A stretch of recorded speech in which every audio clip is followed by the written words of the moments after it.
지금 이 순간에도 당신의 다리는 뇌가 보내는 마지막 구조 신호를 보내고 있을지 모릅니다. 뇌경색이 찾아오기 며칠 전, 심지어 몇 시간 전부터 우리 몸은 이미 조용히 경고음을 울리고 있었습니다. 그런데 문제는 대부분의 사람들이 그 신호를 그냥 나이 탓으로 돌려버린다는 겁니다. 오늘 이 영상을 끝까지 보시면 병원에서조차 잘 알려주지 않는 뇌경색의 진짜 전조 증상을 알게 되실 겁니다. 그리고 이 정보 하나가 여러분과 가족의 생명을 구할 수 있습니다. 제 이름은 김성일입니다. 저는 지난 20년간 국내 주요 대학병원에서 내과 전문의로 근무하면서 심혈관 질환을 전문적으로 다뤄왔습니다. 수많은 뇌경색 환자들을 진료하면서 저는 한 가지 충격적인 공통점을 발견했습니다.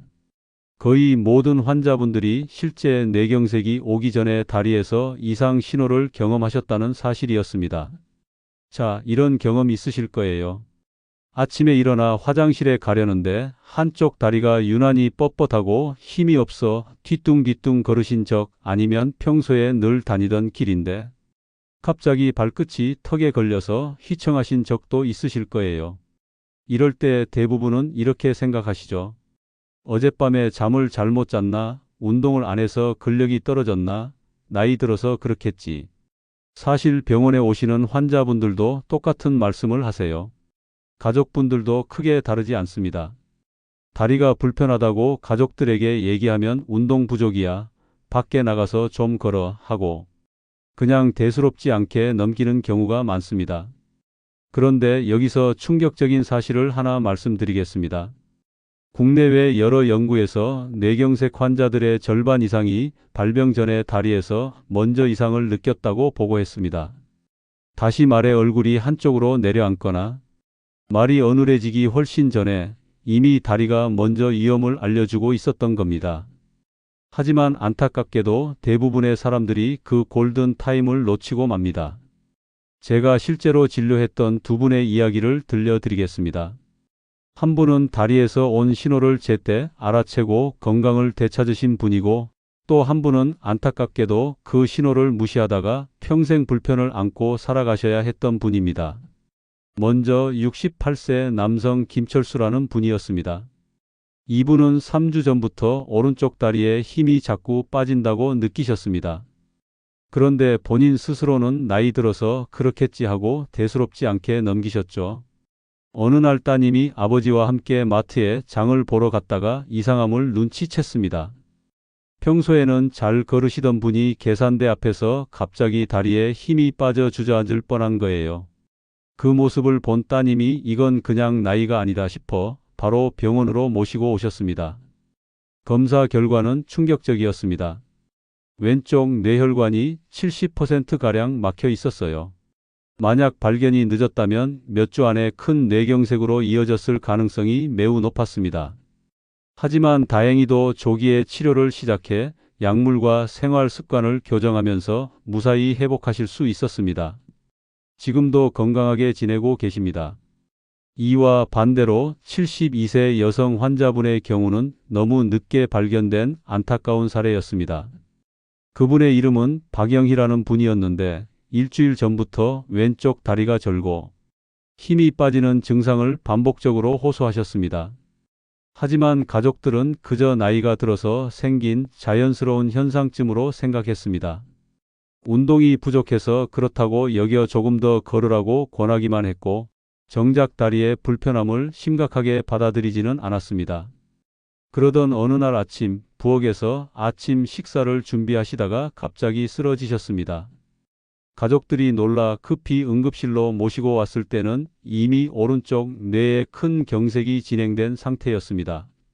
결국 왼쪽 반신마비가 남아 평생 휠체어에 의존하며 살아가셔야 했습니다. 조금만 더 일찍 신호를 알아채고 병원에 오셨다면 결과는 완전히 달라졌을 텐데 너무나 안타까운 경우였죠. 여기서 가장 무서운 사실을 말씀드리겠습니다. 뇌가 버틸 수 있는 시간은 생각보다 터무니없이 짧습니다. 뇌경색의 골든타임은 고작 4시간 남짓. 이 시간을 놓치면 수억 개의 뇌세포가 회복 불가능한 손상을 입게 됩니다.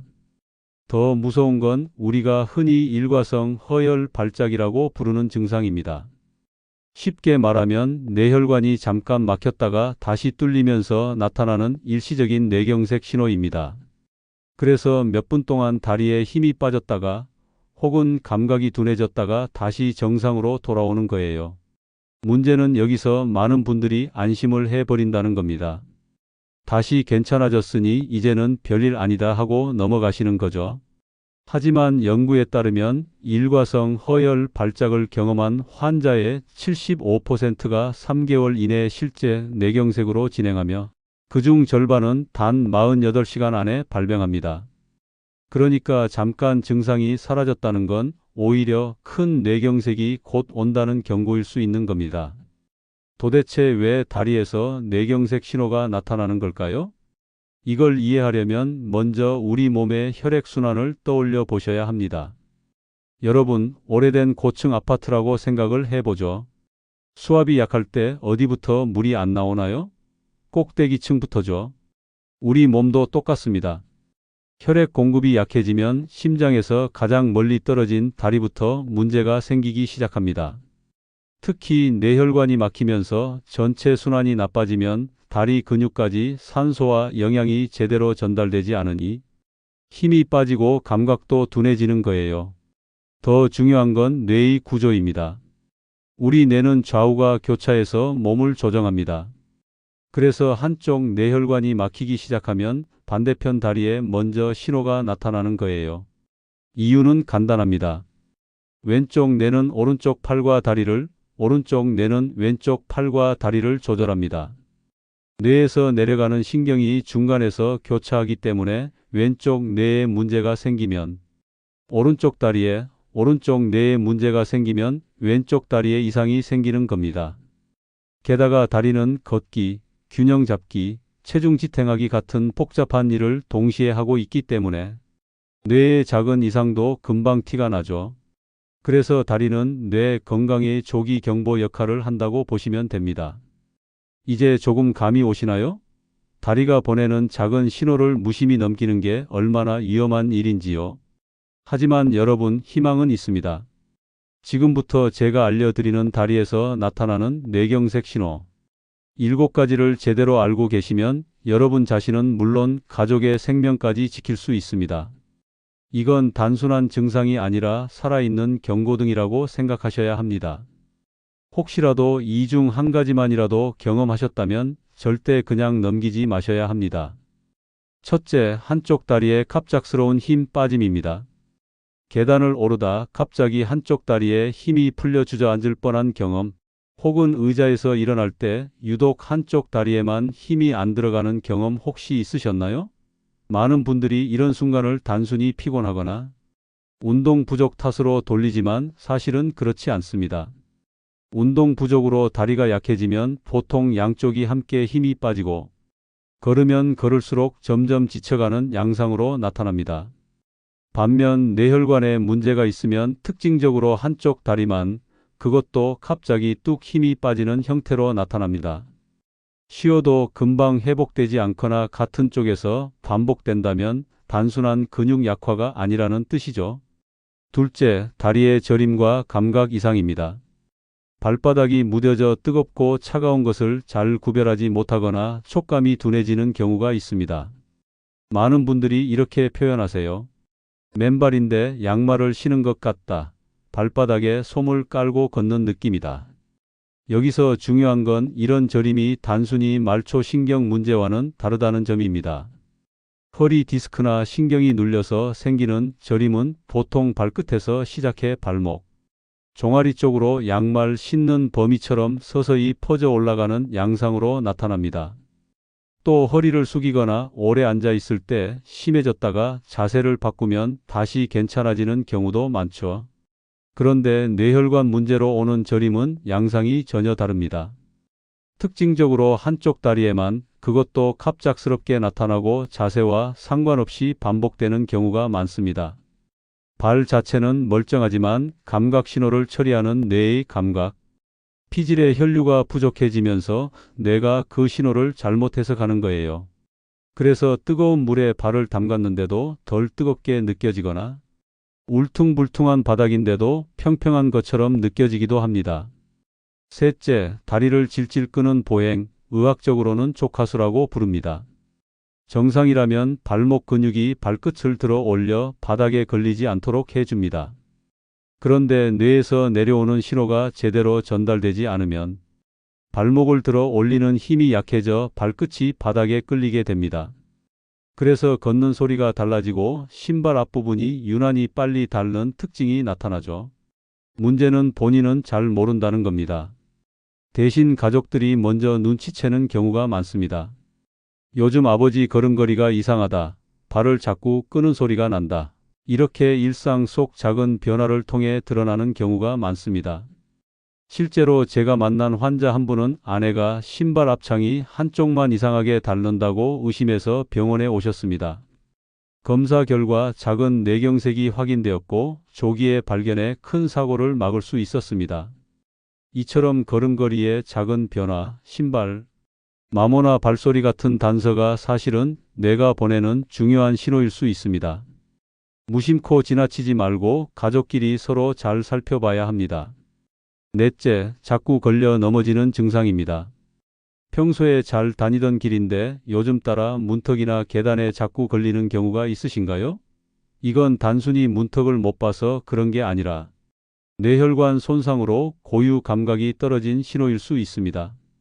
고유 감각은 말이 조금 어려운데 쉽게 말하면 내 발이 지금 어디에 있고 어떤 자세로 서 있는지를 내가 스스로 아는 능력입니다.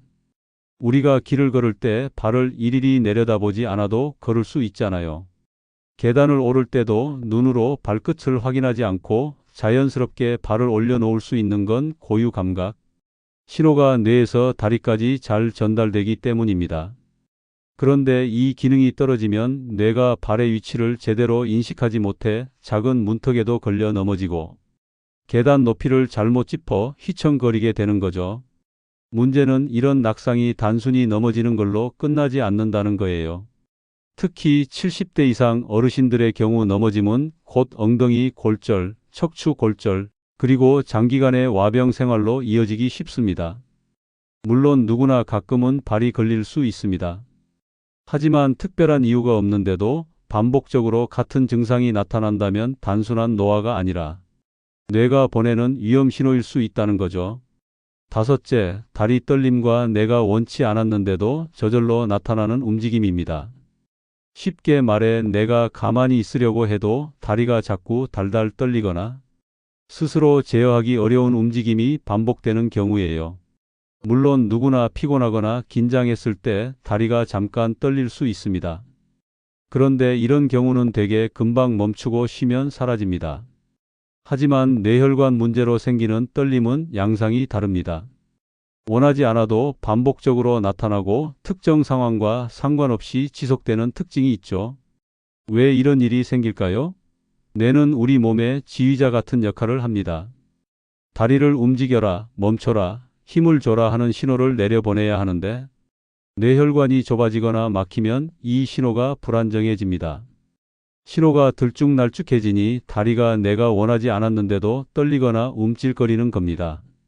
이처럼 내가 원치 않았는데 다리가 자꾸 움직인다는 건 단순히 나이나 관절 탓으로만 볼 수 없습니다. 반복적이고 지속적인 떨림이 나타난다면 반드시 신경학적 검진을 받아보셔야 합니다. 여섯째, 보행 불균형과 휘청거림입니다. 우리 뇌의 뒤쪽에 자리 잡은 손에는 몸의 균형과 조화를 담당하는 기관인데 이곳으로 가는 혈류가 막히면 걷는 동작이 매끄럽지 못해집니다. 중심을 잡지 못하고 몸이 한쪽으로 기울거나 발이 제자리에서 꼬이듯 움직이는 거죠. 이런 증상은 특히 아침에 심해지는 경우가 많습니다. 밤사이 혈압이 떨어지면서 뇌로 가는 혈류가 줄어들기 때문인데 그래서 실제로 많은 뇌경색 환자들이 아침에 갑자기 쓰러져 응급실로 오게 됩니다. 환자분들은 흔히 이렇게 표현하십니다. 술도 안 마셨는데 비틀비틀한다. 바닥이 울렁거리는 것처럼 걸음이 삐뚤거린다. 겉으로 보기에는 단순한 어지럼증처럼 보이지만 사실은 뇌에서 균형을 잡는 신호가 제대로 전달되지 않는 상태일 수 있습니다. 단순히 기립성 저혈압이나 귀에서 오는 어지럼증은 잠시 앉았다 일어나면 좋아지기도 하지만 손해의 혈류 이상으로 생기는 휘청거림은 반복적이고 점점 심해진다는 특징이 있습니다. 따라서 특별한 이유가 없는데도 걷기만 하면 몸이 한쪽으로 기우뚱하거나 중심을 못 잡고 휘청거린다면 반드시 뇌 이상 신호를 의심하셔야 합니다. 일곱째, 일시적 증상 후 회복. 의학적으로는 일과성 허혈 발작, 흔히 TIA라고 부릅니다. 앞에서 잠깐 말씀드렸던 부분인데요. 이번에는 조금 더 자세히 짚어드리겠습니다. 이건 뇌혈관이 잠시 막혔다가 다시 열리면서 나타나는 현상입니다. 그래서 몇 분에서 수십 분 동안 다리에 힘이 빠졌다가 감각이 둔해졌다가도 금방 회복될 수 있죠. 문제는 많은 분들이 다시 괜찮아졌으니 이제는 별일 아니다 하고 안심해 버린다는 겁니다. 하지만 사실 이게 가장 위험합니다.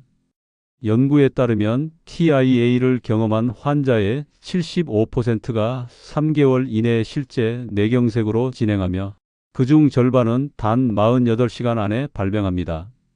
그러니까 잠깐 증상이 사라졌다는 건 오히려 큰 뇌경색이 곧 온다는 경고일 수 있는 겁니다.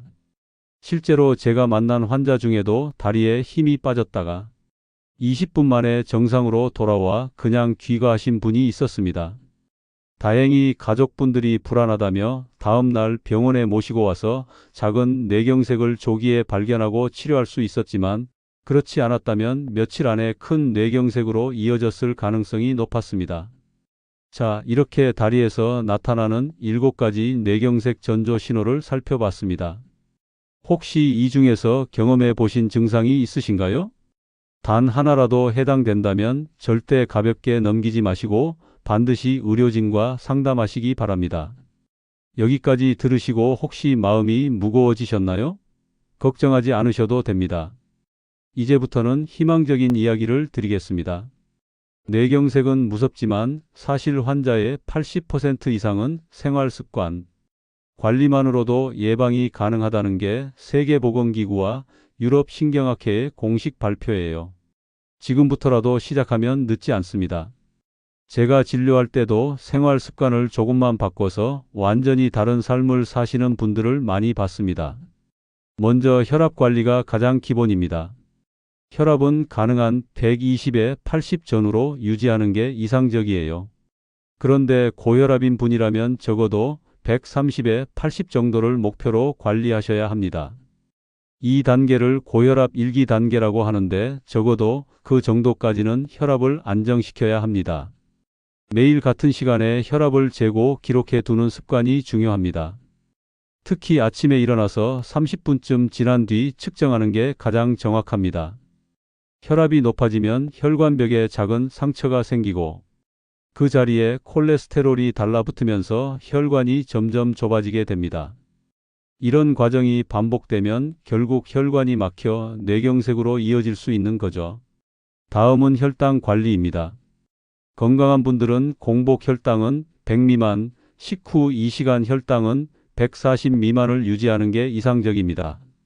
이미 당뇨가 있으신 분들은 의사와 상의해 관리 목표치를 정해야 하지만 일반적으로는 공복 혈당 130 미만, 식후 2시간 180 미만을 권장합니다. 왜 이게 중요할까요? 혈당이 높으면 혈관벽이 점점 손상되고 그 결과 뇌경색 위험이 최소 3배 이상 높아집니다. 그래서 당뇨 환자분들은 혈당 조절은 뇌혈관 보호라고 생각하시고 꾸준히 관리하셔야 합니다. 콜레스테롤 관리도 빼놓을 수 없습니다. 특히 LDL 콜레스테롤, 흔히 나쁜 콜레스테롤이라고 부르는 수치를 낮추는 게 핵심이에요. 왜냐하면 LDL은 혈관벽에 달라붙어 기름 찌꺼기를 만들고 결국 혈관을 좁히거나 막아버리기 때문입니다. 반대로 HDL 콜레스테롤은 혈관 속에 쌓인 LDL을 청소하는 역할을 해서 좋은 콜레스테롤이라고 부르죠. 그렇다면 어떻게 해야 할까요? 우선 포화지방이 많은 기름진 음식, 가공육, 튀김류는 줄이시는 게 좋습니다. 대신 오메가3가 풍부한 등푸른 생선을 일주일에 두세 번 챙겨 드세요. 연어나 고등어, 청어 같은 음식이 대표적입니다. 또 호두, 아몬드, 아마씨 같은 견과류, 올리브유나 카놀라유처럼 불포화 지방이 많은 기름은 LDL을 낮추고 HDL을 높이는 데 도움이 됩니다. 채소와 과일도 잊지 마세요. 특히 녹황색 채소와 베리류에는 항산화 성분이 풍부해서 혈관벽을 튼튼하게 지켜줍니다. 운동도 빠질 수 없습니다. 가장 좋은 건 빠르게 걷기예요. 하루 30분 주 5회 정도면 충분합니다. 옆 사람과 대화는 가능하지만 노래 부르기는 어려운 정도의 속도, 이게 적당한 빠른 걸음입니다. 이 정도만 꾸준히 해도 혈액순환이 확 좋아집니다. 생활 습관 중에서는 금연이 가장 중요합니다. 담배는 혈관을 직접적으로 손상시키니까요. 술은 남성은 하루 2잔, 여성은 1잔 이하로만 드시는 게 안전합니다. 그리고 충분한 수면도 꼭 챙기셔야 해요. 잠이 부족하면 혈압과 혈당이 모두 올라갑니다. 이제 집에서 스스로 해볼 수 있는 간단한 자가 체크법을 알려드리겠습니다. 하루 3분이면 충분합니다. 첫째, 의자에 앉아 팔짱을 끼고 일어나 보세요. 양쪽 다리 힘이 균형 있게 들어가는지 확인하는 겁니다. 둘째, 눈을 감고 제자리에서 30초 동안 서 보세요. 중심을 잘 잡을 수 있는지 체크할 수 있습니다. 셋째, 양쪽 발바닥을 손으로 만져서 감각 차이가 있는지 비교해 보세요. 넷째, 일직선 위를 따라 10걸음 정도 걸어보세요. 비틀거리거나 균형이 무너지지 않는지 확인하는 거죠. 만약 이 4가지 중에서라도 이상이 있다면 절대 쉬면 괜찮아지겠지 하고 넘기지 마시고 증상 시작 시간을 기록한 뒤 즉시 병원에 가셔야 합니다. 내일 아침부터라도 이 체크법을 직접 해보시고 결과를 댓글로 나눠주시면 좋겠습니다. 가족과 함께 해보셔도 큰 도움이 될 거예요. 오늘 내용을 간단히 정리해 보겠습니다. 우리가 함께 살펴본 건 다리에서 나타나는 뇌경색계 7가지 전조 신호였죠. 이 신호들을 조기에 알아차리면 회복의 길이 열리지만 무심히 지나치면 평생의 후회로 남을 수 있습니다.